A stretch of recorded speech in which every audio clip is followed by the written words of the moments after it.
আল্লাহর নবী নূহ আলাইহিস সালাম তিনি আপনি যা যা বলেছেন ঠিক তা তার উম্মতের কাছে পৌঁছে দিয়েছেন।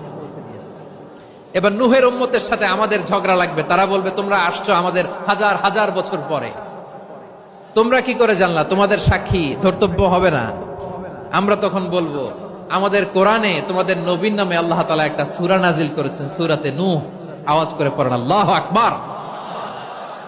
আমরা বলবো আমাদের কোরআনে তোমাদের নবীর কথা আল্লাহ আমাদেরকে জানিয়েছেন, দিন রাত এক করে তোমাদের কাছে তিনি দাওয়াত পৌঁছেছেন। তোমরা কানের মধ্যে হাত দিয়ে রাখতা, চেহারাটা কাপড় দিয়ে ঢেকে রাখতা, আল্লাহর নবী নূহকে পিটিয়ে ছালা দিয়ে পেঁচিয়ে তোমরা পাহাড়ে তুলে রেখে আসতা। সব আমরা জানি। আমরা যখন বলবো এই কথা, নূহের উম্মত চুপসে যাবে। তখন আমরা সত্য বলেছি কিনা এটা আল্লাহ তাআলা জানতে চাইবে বিশ্বনবীর কাছে। তখন বিশ্বনবী আমাদের পক্ষে সাক্ষী দিবেন। আওয়াজ করে বলেন আল্লাহু আকবার।